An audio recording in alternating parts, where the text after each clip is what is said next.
بسم اللہ الرحمن الرحیم۔ میں نے اپنی تعلیم مکمل کر لی تھی۔ میرے والد کا سایہ مجھ پر نہیں تھا اور میں گھر میں سب سے بڑی تھی۔ میرا تعلق ایک مڈل کلاس فیملی سے تھا۔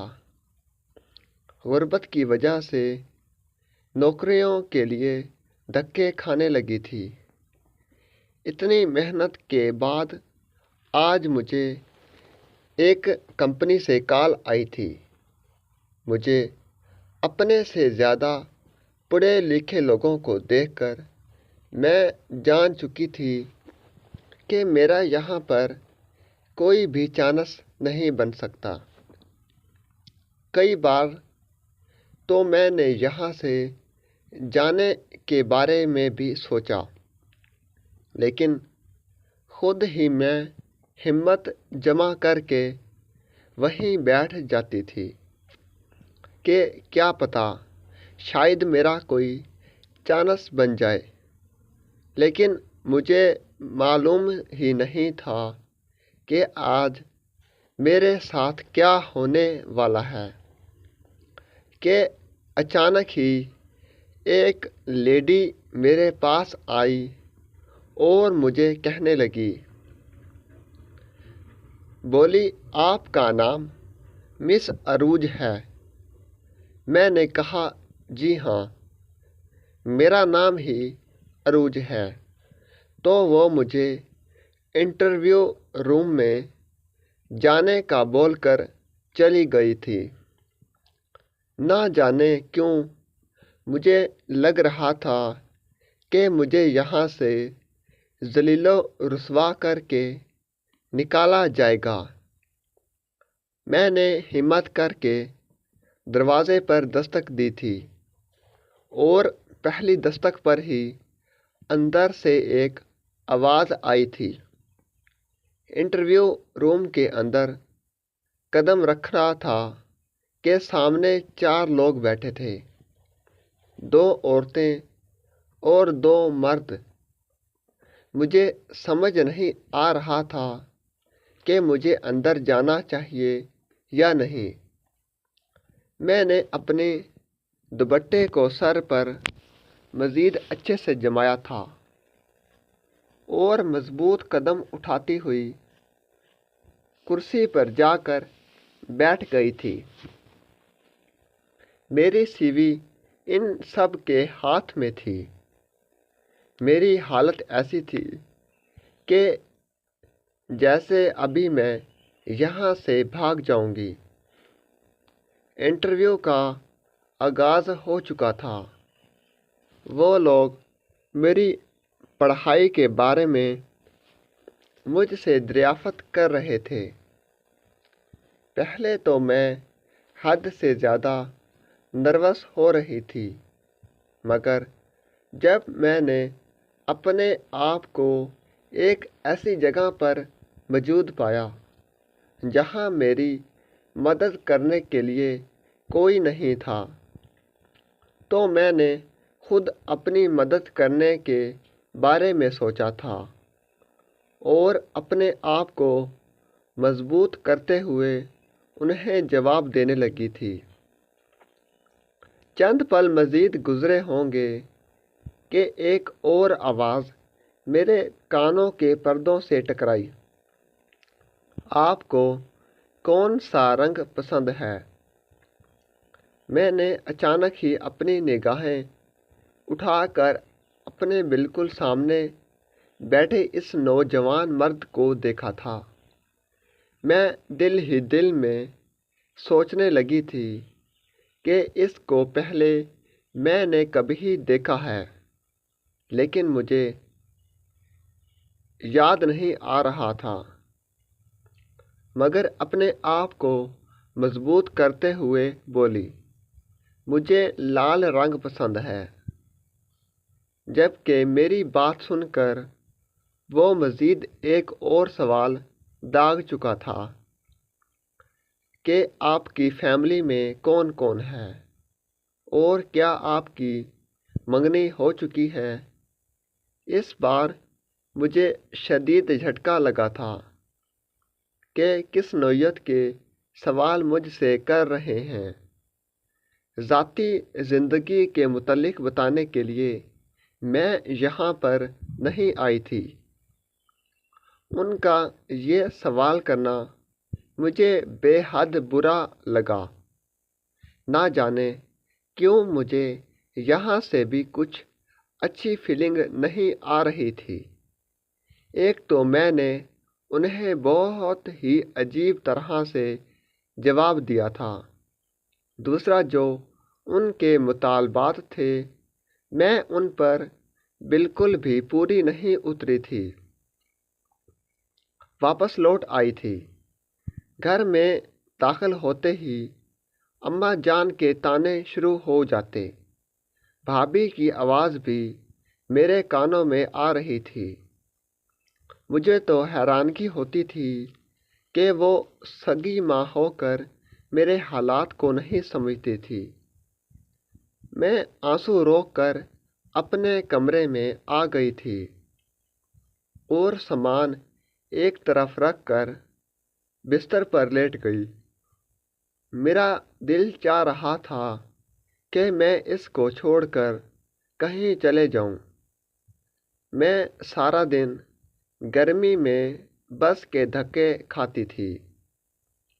جگہ جگہ انٹرویو دے کر میں تھک چکی تھی۔ مجھے اچھی نوکری مل جائے اور میری اماں گھر میں داخل ہوتے ہوئے مجھ پر چڑھ دوڑتی تھی۔ میں نے اپنی تعلیم حاصل کی تھی، وہ بھی میں نے اپنے اوپر کیا تھا، سب کچھ اپنے بل بوتے پر کیا تھا، اور میں کوئی ایسا کام نہیں کرنا چاہتی تھی جو میری غیرت کو گوارا نہ ہو۔ میں روتے روتے کب نیند کی وادیوں میں کھوئی، مجھے کچھ بھی علم نہیں تھا۔ میری آنکھ رات کے 8 بجے کھلی تھی جب میری امی مجھے اٹھا رہی تھی۔ میں ایک جھٹکے سے اٹھ بیٹھی تھی۔ کچھ پل کے لیے تو مجھے سمجھ ہی نہیں آ رہا تھا کہ میں کہاں پر ہوں، لیکن جب دماغ بیدار ہوا تو کچھ ہوش میں آئی تھی۔ میں امی کی جانب دیکھتے ہوئے بولی، سب کچھ خیریت سے ہے، کیا ہوا؟ آپ اس طرح کیوں اٹھا رہی ہیں؟ مجھے ہمیشہ ہی نیند سے جگانے پر غصہ آتا تھا، اس لیے تھوڑا سخت لہجے میں بولی تھی۔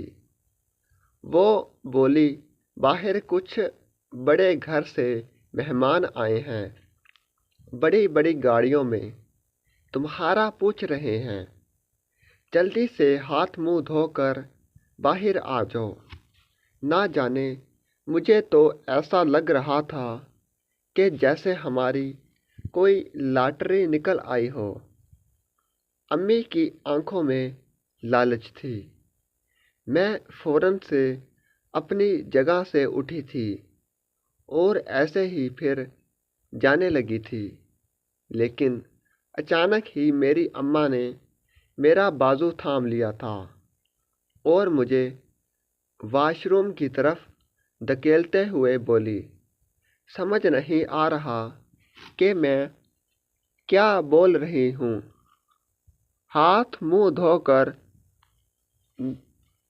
نیا لباس پہن کر باہر آنا، ایسے ہی باہر آنے کی کوئی بھی ضرورت نہیں ہے، بنا سوچے سمجھے میں تمہیں ان سب کے سامنے ذلیل کر دوں گی۔ جب کہ میں ایک پل کے لیے خوف زدہ ہو گئی تھی۔ امی جان کا کوئی بھروسہ نہیں تھا، وہ کسی کے سامنے بھی مجھے ذلیل کر دیتی تھی۔ اس لیے میں نے اپنے آپ کو قابو کیا تھا اور باتھ روم میں جا کر گھس گئی تھی۔ ہاتھ منہ دھو کر وہ لباس میں نے زیب تن کیا تھا، سر پر دوپٹہ اوڑھ کر میں باہر آ گئی تھی، جبکہ سامنے موجود شخص کو دیکھ کر میں بہت زیادہ پریشان ہو گئی۔ ایسا کیسے ہو سکتا تھا؟ ابھی نوجوان کی نگاہیں میرے جسم کے آر پار ہو رہی تھیں۔ وہ مجھے بہت غور سے دیکھ رہا تھا، اور جو باتیں وہیں ہو رہی تھیں اس سے یہ بات ثابت ہو چکی تھی کہ یہ شخص میرے لیے رشتہ لے کر آیا تھا۔ کیا میں اس کو پسند آ گئی تھی؟ کیا وہ مجھ سے نفرت کرنے لگا تھا؟ ایسے کئی سوالات تھے جو میرے دماغ میں گردش کر رہے تھے، جبکہ امی جان کا تو بس ہی نہیں چل رہا تھا کہ وہ ابھی ابھی میرا رشتہ ان لوگوں سے طے کر دیں، مگر عزت بھی کسی شے کا نام ہے، اس لیے اپنے آپ کو قابو کیے بیٹھی تھیں۔ لیکن اس کے ساتھ آئی وہ خاتون بہت نخرے کر رہی تھی۔ یقیناً میں انہیں زیادہ خاص پسند نہیں آئی تھی، اس لیے وہ جناب بیٹھنے سے بھی انکاری تھی۔ تھوڑی دیر کے بعد ہی وہ لوگ ہمارے گھر سے چلے گئے تھے اور اپنا نمبر میری امی کو دے گئے تھے تاکہ ہم رشتے کے لیے ہاں بول سکیں۔ ان کے جاتے ہی میری امی میرے صدقے واری جا رہی تھی۔ ان کا بس ہی نہیں چل رہا تھا کہ وہ مجھے چوم لے۔ ان کی من پسند کا رشتہ جو مل گیا تھا، اور میں حیران تھی کہ کیا ہوا تھا۔ مجھے کچھ سمجھ نہیں آ رہا تھا۔ نہ جانے کیوں مجھے یہ شخص مشکوک لگ رہا تھا۔ میرے تمام خدشات دور ہو گئے تھے جب اس نے جلد ہی شادی کی بات امی جان کے سامنے رکھی تھی۔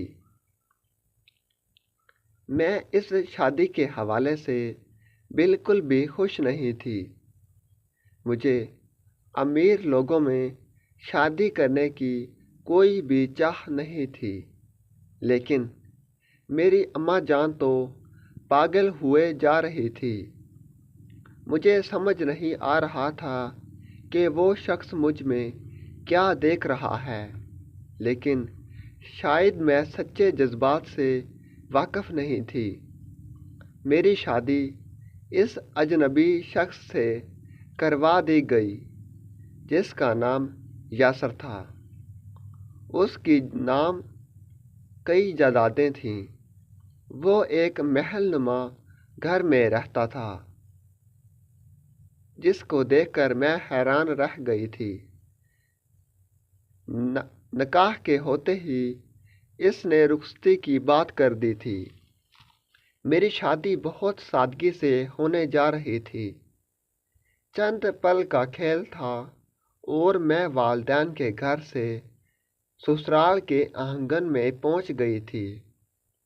میرا استقبال بہت ہی شاندار انداز میں کیا گیا تھا۔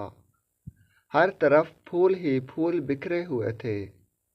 آتش بازی کی گئی تھی، یہاں تک کہ یاسر بھی ناچ رہا تھا۔ میں تو اس کی خوشی دیکھ کر حیران رہ گئی تھی۔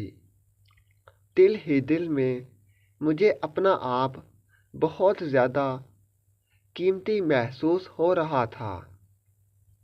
ناچتے ناچتے اس نے مجھے اپنی گود میں اٹھا لیا تھا اور کمرے میں لے آئے۔